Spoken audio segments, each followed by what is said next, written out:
مصلحا ومجددا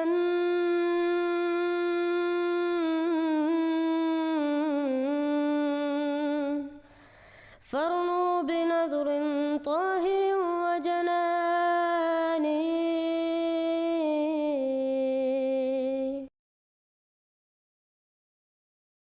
السلام علیکم ورحمۃ اللہ وبرکاتہ. چند دن پہلے محمد علی مرزا صاحب نے پھر جماعت اسلامی احمدیہ کی مخالفت کی، لیکن الحمدللہ ان تمام اعتراضات کا جواب میں دے چکا ہوں، اور اس ویڈیو میں محمد علی مرزا صاحب نے حقیقت میں ملا کو بے نقاب کیا ہے اور جماعت اسلامی احمدیہ کی صداقت ثابت کی ہے. پہلی بات یہ ہے کہ جس نے محمد علی مرزا صاحب سے سوال پوچھا ہے اس نے تسلیم کیا ہے کہ احمدی مسلمان قرآن کریم کی خدمت کر رہے ہیں. یعنی قرآن بانٹ رہے ہیں. ترجمے والا استاد ان کا ہمارے والوں کے بچے جا رہے تھے وہاں پڑھنے کے لیے. مناظر اسلام حضرت چنوٹی صاحب رحمۃ اللہ علیہ نے بہت زمانے کی بات ہے، اس وقت قائدیانیت کی جماعت کو مرزا ناصر سنبھالا کرتا تھا. اس نے اپنی زندگی میں ایک اعلان کیا تھا کہ ہم 10 لاکھ مترجم قرآن پاک کے نسخے امریکہ میں تقسیم کریں گے، اور انہوں نے کیے. حضرت چنوٹی صاحب رحمۃ اللہ علیہ فرمایا کرتے تھے ہم جس ہوٹل کے کمرے میں گئے ہیں ہمیں وہاں مترجم قرآن پاک ملا ہے اور انہی کا ترجمہ ملا ہے. کوئی کافر عیسائی اگر دین اسلام کی روشنی کے لیے چلا ہے، دینے والے نے اس کو اٹھا کے مرزا قادیانی کا ترجمہ دیا ہے. وہ اپنے ہی انجانے میں ادھر آنے کے بجائے ادھر چلا. اب جس نے محمد علی مرزا صاحب سے سوال پوچھا تھا اس نے یہ پوچھا ہے کہ احمدی مسلمان قرآن کریم کے تراجم بانٹ رہے ہیں اور اس وجہ سے ہمیں قرآن کریم کو ترجمے کے ساتھ نہیں پڑھنا چاہیے. حقیقت یہ ہے کہ ان کے علماء کہتے ہیں کہ قرآن کریم کو ترجمے کے ساتھ نہیں پڑھنا، کیونکہ نعوذ باللہ من ذالک اس سے آپ گمراہ ہو جائیں گے. محمد لقمان کرک سے میں رمضان المبارک میں قرآن ترجمہ کے ساتھ پڑھنا چاہتا ہوں. آپ رہنمائی فرمائیں کہ کس مترجم کی تلاوت کروں. بالکل کسی مترجم کی تلاوت آپ نے نہیں کرنی، یہ بات یاد رکھیں. عام بندہ جب قرآن کا ترجمہ اٹھا کے اس میں غور و خوض شروع کرے گا یہ گمراہی کا دروازہ کھلے گا. میری جان مال، قرآن کریم اتنا لاوارث نہیں ہے کہ آپ اس کو بغیر قرآن کے ماہر کے پڑھنا شروع کر دیں.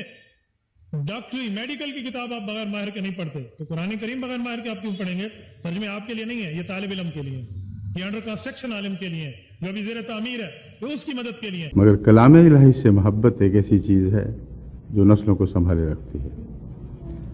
بس بچپن ہی سے اس بات پر زور دیں، یعنی آپ کے بچوں کا بچپن، آپ تو بڑے ہو چکے، آپ نے تو جس طرح بھی خدا نے چاہا یا آپ نے چاہا خدا کی مرضی کے مطابق اس کے خلاف زندگی بسر کر لی، لیکن اگلی نسلیں آپ کی ذمہ داری ہیں اور آئندہ صدی ان اگلی نسلوں کی ذمہ داری ہوگی.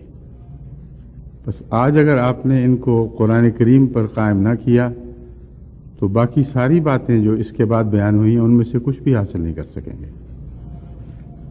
قرآن کریم پر زور دینا اور تلاوت سے اس کا آغاز کرنا بہت ہی اہم ہے، مگر تلاوت کے ساتھ ان نسلوں میں، ان قوموں میں جہاں عربی سے بہت ہی ناواقفیت ہے، ساتھ ترجمہ پڑھنا ضروری ہے. اب کیونکہ عوام الناس جان چکی ہے کہ یہ ملا لوگوں کو گمراہ کر رہے ہیں، اب عوام الناس کے بعض لوگ یہ کہہ رہے ہیں کہ کیونکہ احمدی مسلمان تراجم باندھتے ہیں اس وجہ سے قرآن کو ترجمے کے ساتھ پڑھنا چھوڑ دینا چاہیے.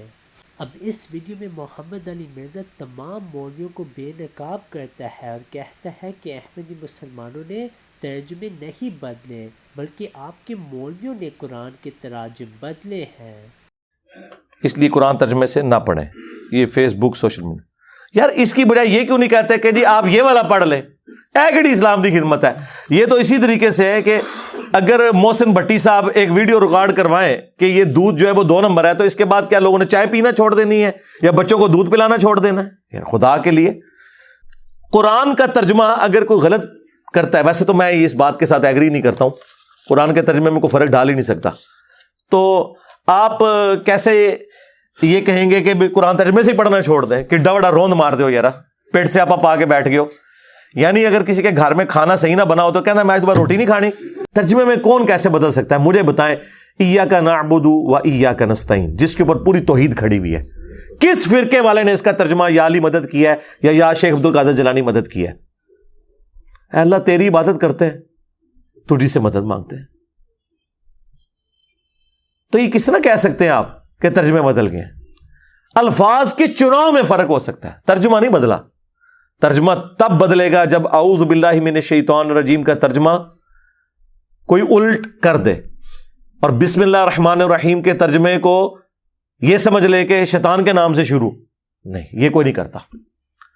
اگر کوئی کرتا ہے اللہ کے نام سے شروع، کوئی کرتا ہے شروع کرتا ہوں اللہ کے نام سے، کوئی کرتا ہے شروع اللہ کے نام سے، تینوں نے اللہ کے نام سے شروع کیا.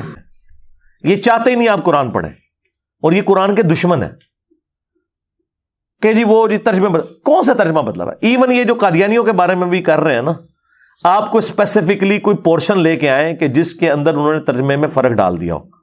اور معذرت کے ساتھ ایک ہی بڑا ہمارا ان سے اختلاف ہے نا ختم نبوت پہ، اس میں انہوں نے ترجمہ ٹھیک کیا ہوا ہے، آپ کے علماء نے غلط کیا ہوا ہے. اس میں انہوں نے ترجمہ ٹھیک کیا ہوا ہے، آپ کے علماء نے غلط کیا ہوا ہے، سوائے چاند ایک علماء کے.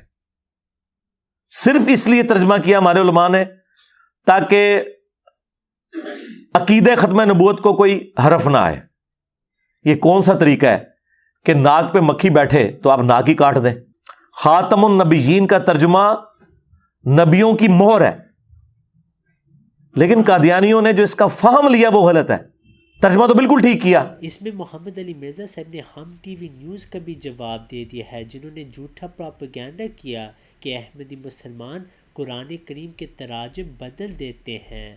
دوسری بات یہ ہے کہ محمد علی مرزا صاحب کو یہ نہیں پتہ، لیکن مولویوں نے قرآن کریم کے تراجم میں تحریف کی ہے، اور ان کے استاذ ڈاکٹر اسرار احمد صاحب نے بھی اس کو تسلیم کیا ہے. ہوا کہ انسان جب میچور ہو گیا ذہنی اور فکری اعتبار سے تو الہدا دے دی گئی. یہی وجہ ہے تورات کی حفاظت کا ذمہ اللہ نے نہیں لیا. سوچا کبھی آپ نے کیوں؟ کیا تورات اللہ کی کتاب نہیں تھی؟ اور اللہ اس کی حفاظت کا ذمہ لیتا تو کیا اس میں تحریف کر سکتا تھا کوئی؟ پھر کیا وجہ ہے کیوں نہیں ذمہ لیا اللہ نے؟ اور برا نہ مانیے، اگر اللہ نے قرآن کی حفاظت کا ذمہ نہ لیا ہوتا تو قرآن محفوظ رہ جاتا. ہم ان سے بڑھ کر تحریف کرتے. ترجموں میں ہم نے تحریفیں کی ہوئی ہیں، تفسیروں میں ہم نے تحریفیں کی ہوئی ہیں، ترجموں میں ہم نے تحریفیں کی ہوئی ہیں، تفسیروں میں ہم نے تحریفیں کی ہوئی ہیں. خود بدلتے نہیں قرآن کو بدل دیتے ہیں، ہوئے کس درجہ فقیہان حرم بے توفیق. یہ سب کچھ تو ہم نے کیا کہ نہیں کیا؟ ہاں متن کا پر ہمارا بس نہیں چلا. کیوں؟ اللہ نے ذمہ لیا ہوا. اللہ ذمہ لیتا تورات کا تو اس میں نہیں ہو سکتی تھی، انجیل میں نہیں ہو سکتی تھی. If you have not yet subscribed, make sure to subscribe and click on the bell icon so you can get notifications for every new video. Also make sure to like and comment on the video and follow on Twitter and Instagram.